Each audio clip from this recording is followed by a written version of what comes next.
Today is a big news day for Magic the Gathering players, specifically players of Commander, because the Commander Rules Committee has made the decision to ban Golos tireless pilgrim, and at the same time, they've made the choice to unban Worldfire. Magic.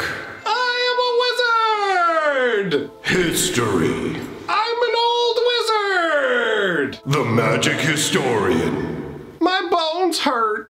Greetings, owners of fine luxury cardboard rectangles. My friends, I hope the day finds you well, because we are here to talk about Commander, specifically the Rules Committee announcement that has the Commander community all abuzz. Whenever something is going down with Commander, there are a ton of opinions flying, because there are a ton of Commander players and there is a variety of opinions. Every time the committee comes out with the decision, there's a group of people who are like, oh yeah, like the Kool-Aid man busting through a wall, and there's a bunch of people are, oh no, like a Kool-Aid man who's too old and doesn't have the strength to bust through the wall anymore and has to deal with his failing mortality.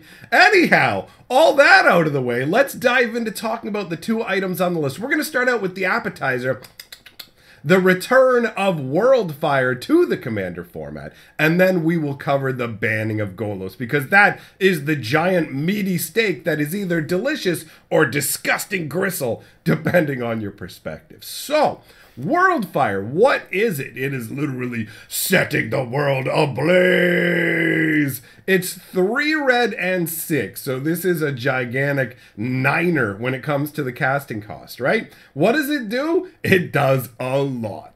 Exile all permanents, exile all cards from all hands and graveyards. Each player's life total becomes 1. This is an absolutely crazy concept as a card. Like when you look at the flavor text, it says even the smallest spark may set a world ablaze. This is literally an entire world, like an entire plane being obliterated. That's the concept behind it, which is really amazing. The way it's executed, everything in play is gone. You'll notice that includes all your lands, everything in your hand, gone. Everything in your graveyard, gone. And this applies to everybody. And each player's life total is set to 1. So in terms of like board impact, this is a spell that has a massive impact. And also, the artwork is absolutely incredible. This mage who's just sending these rings of fire out. Like, who comes up with a spell like this? How maddened and insane do you have to be to go, everything will burn! And I mean burn down to ashes to the point where it doesn't even exist anymore. Such a cool concept as just the flavor underlying the card. Now, as to what the Rules Committee had to say about Worldfire, here is their statement. Worldfire was once banned due to the problematic interaction with floating mana and having access to your commander. So, if it's not obvious what the deal is, if you're playing Commander and you have a crazy amount of mana, because you need 9 just to cast the Worldfire, or maybe find some way to free cast it. But either way, the idea is, if you cast Worldfire, but you have a bunch of mana in your mana pool, sure, all permanents are gone, everything's gone, your hand's gone, your graveyard's gone, but your command zone still exists. And as soon as the game tries to exile your commander, you have the ability to go, boom, get back in the command zone. So if you can tap all your mana, boom, into your pool, and then Worldfire and slap your commander on the board, you're the only one who's going to get to do that. Because your opponents, unless their commanders somehow have flash, they're not going to be able to float mana and do the commander maneuver. So that was originally the problem with this card, is it just allowed you to pull those kind of shenanigans where it's like, everything's gone except my commander. Bam, get wrecked, you know?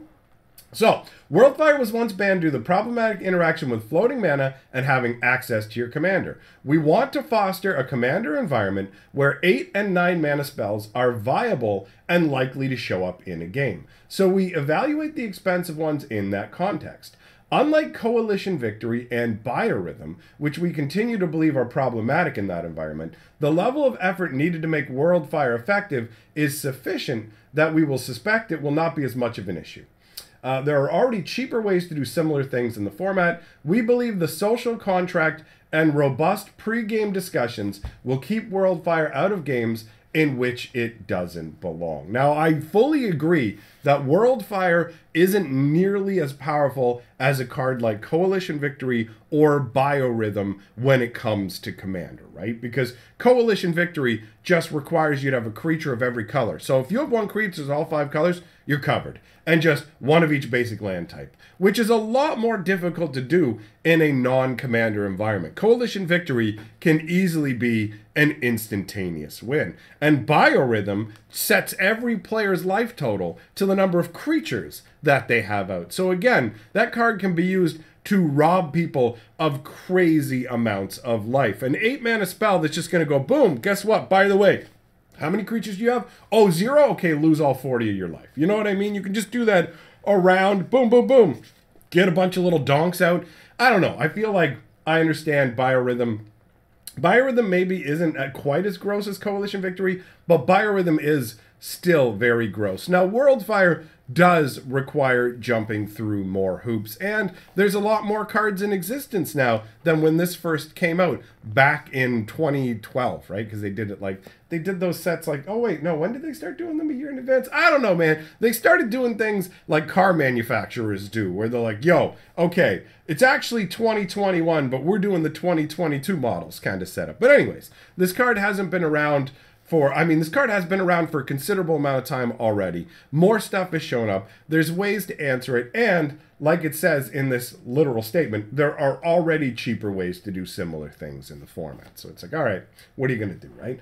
Now, the last part where it says, we believe the social contract and robust pregame discussions will keep Worldfire out of games in which it doesn't belong. I feel like that social contract concept, that everybody hold hands, we live in the lands of lollipop and rainbows, doesn't really stand up in the real world. And the robust pre-game discussions, I feel more like robust post-game discussions, where it's like, Billy, I'm sick of your garbage. If you don't stop it, I'm going to go to your house. I'm going to smack your mom in the mouth for ever having birthed you, buddy. Okay, I'm tired of your nonsense. If you do another Worldfire, I'm going to set your actual world on fire. Like, that is more of a scenario that I see happening. I expect now this card is unbanned, that it's going to show up in a bunch of play groups, and there's going to be a bunch of people going, get that cheese bag garbage out of my face. There'll be other people who are like, hey, I'm fine with it, right? Like, who knows? But it's definitely, oh, robust pregame discussions. It's like, whoa, you're putting a lot more faith in people than I think is actually warranted. I feel like that whole, that can all be resolved with a little friendly discussion beforehand. That's great, like conceptually, but I've seen way too many forums and random posts from people, interactions on my channel or whatever, where I can tell that there's a lot of people who are just like, whatever, the commander committee said this is a legal card, so I can use it no matter what. I don't care how miserable your experience is, right? Like, I know people who are like that, and I don't even play that much Commander. Anyways, I think it's fine to bring it back. Who knows? Who knows what's going to happen? To me, it seems like a really, like, obnoxious card to have to deal with, but, I mean, once you know your buddy's running it, you're going to be ready for it. It's not like it's an uncounterable kind of spell, right? So,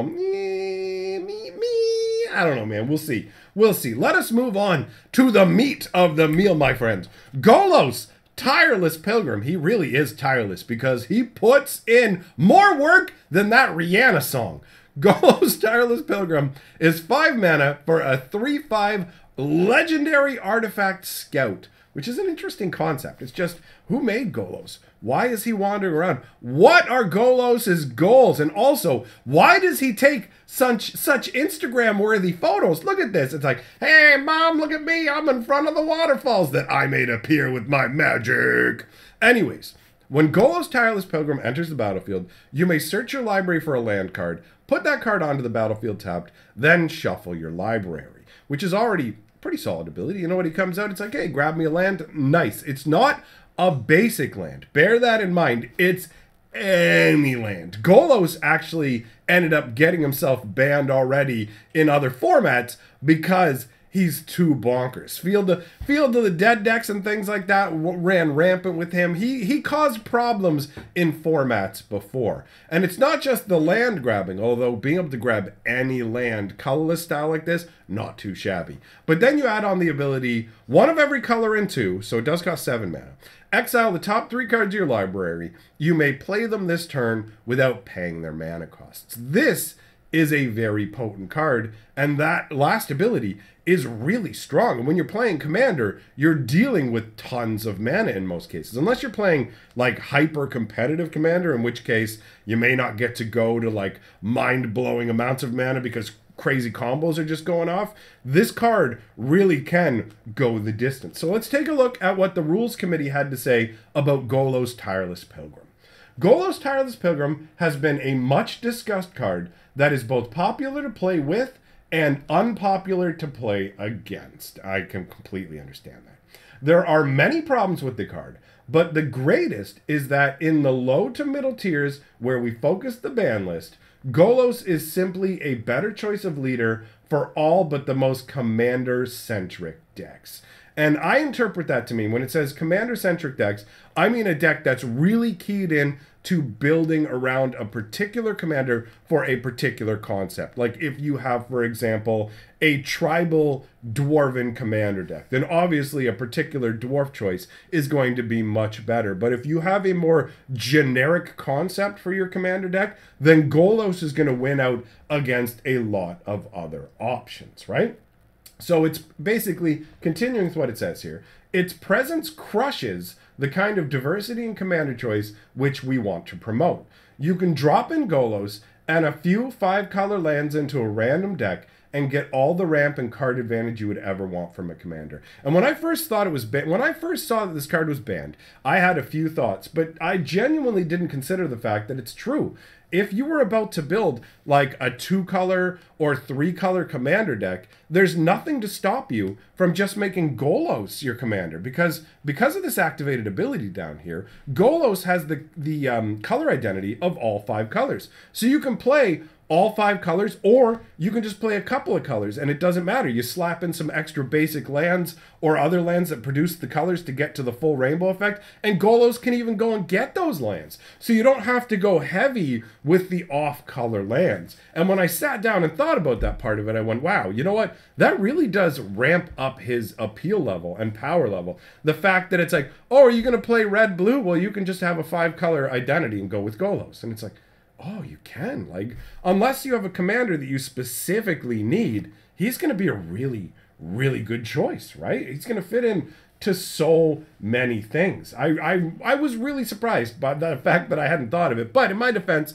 I haven't played a ton of Commander. I am newer to the Commander format, and I only have the one Commander deck based around Hazezon right now. So I'm still a noob, all right, when it comes to this stuff. So it says, you can drop in Golos a few 5-color lands into a random deck, get all the ramp and card advantage you'd ever want from a commander with no worries about your mana base.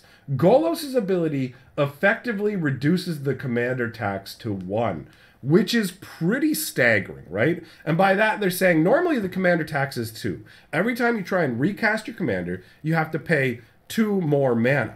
But Golos is literally grabbing you a land each time it shows up, which means to get to the next tier, to be able to cast the next level of commander tax, you only have to get 1 more land naturally because Golos has already provided half of that journey. So it makes it easier to Golos, even if it ends up getting answered. It's coming back faster, which makes it a more resilient commander, right? So that is definitely concerning. So Golos' ability effectively reduces the commander tax to 1, and once you hit 7 mana, with Golos assuring that you have all 5 colors and helping you get there quickly, you don't need to do anything for the rest of the game except cast spells for free. Something we always want to be careful about. Now, this makes perfect sense. Of course you want to be careful about free casting. Free casting is a huge problem in Magic the Gathering. I've made numerous videos where I pointed out cards that would be big problems, like Fires of Invention, which of course had to go on to be dealt with because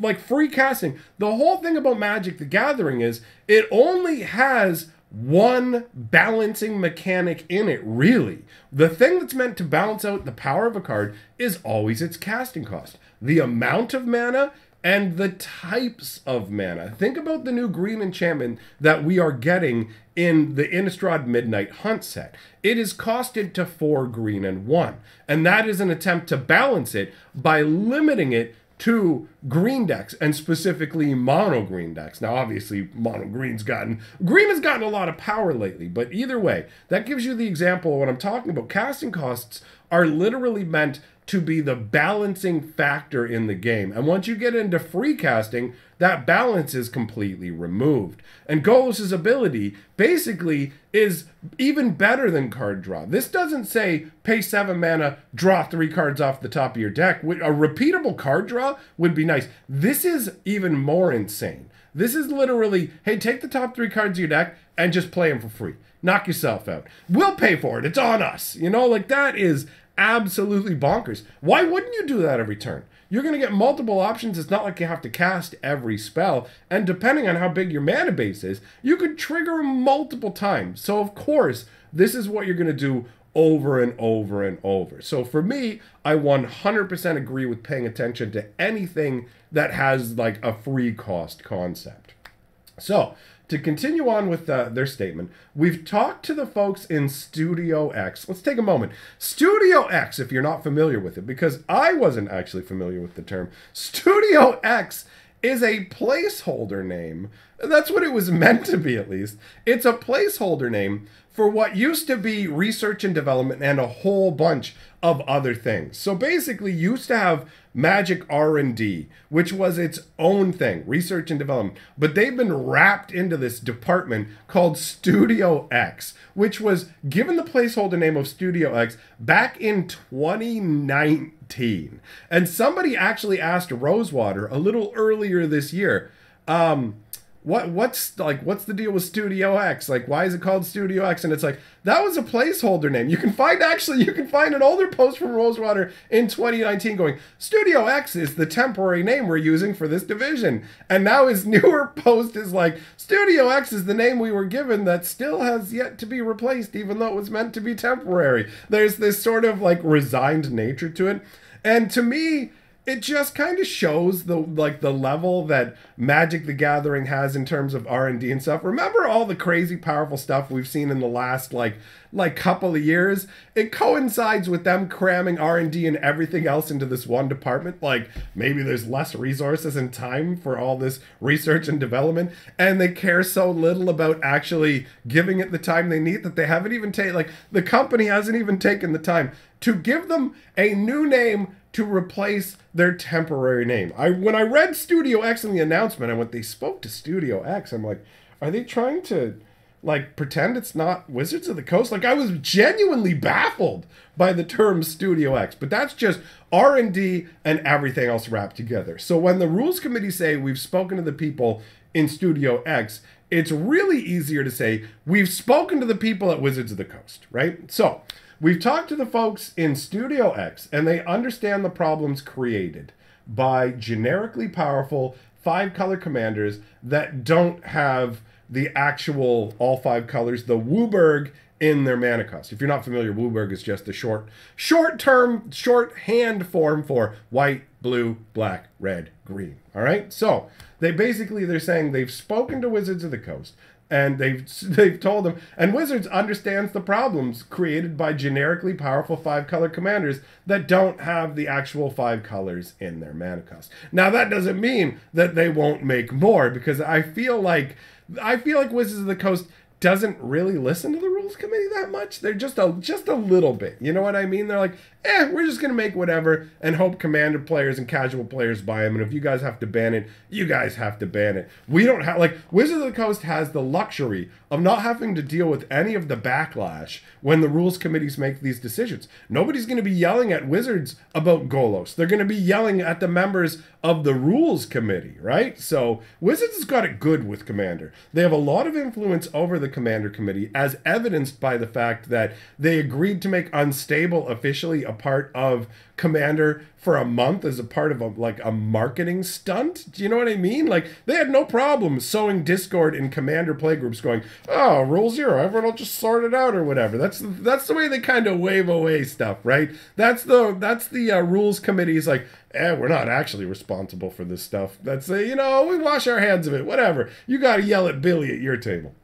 But anyways, Wizards has a sweet deal in that regard. So who knows? So it says, we don't expect similar cards to come from them in the future. I do. I wouldn't be surprised at all. So we don't take this oh wait, no, sorry. We don't expect similar cards to come from them in the future, so a surgical strike now makes sense. We understand that many players love Golos, so we don't take this action lightly. In the end, the health of the format is our primary concern, and we find Golos unhealthy. While Kenrith the Return King is a similarly flexible and popular commander for good stuff 5-color decks, we see it as a clear step down from Golos. I will agree with that. Kenrith is very solid, with a solid range of abilities, but he doesn't allow you to ramp the same way, and he doesn't free cast, and he's not quite as easy to cast. I mean, he's still easy to cast, let's be real. But ultimately, I totally see why Golos got banned, and I don't see that as a bad call. Some people feel like cards only get banned if they're like not the rules committee's pet cards or whatever else. I can't speak to that, but I feel like the Golos ban is a legitimate ban, and I think that unbanning Worldfire is also fine. Those are my thoughts on the subject, and I have jawed on long enough. So it's time for you to yo-yo. It's time for you to get out your yo-yos and slam them on the keyboard to angrily let me know your opinion. All right, so if you like the video, like the video. If you love the video, then love the video? I don't know, man. I'm just, YouTubers say things at the end of the video. Subscribe or my cat will die. I don't even have a cat. No, wait, that undermines it. Subscribe or my imaginary cat will be sad. I don't know, man. It's my first day here. So, goodbye for now, my friends.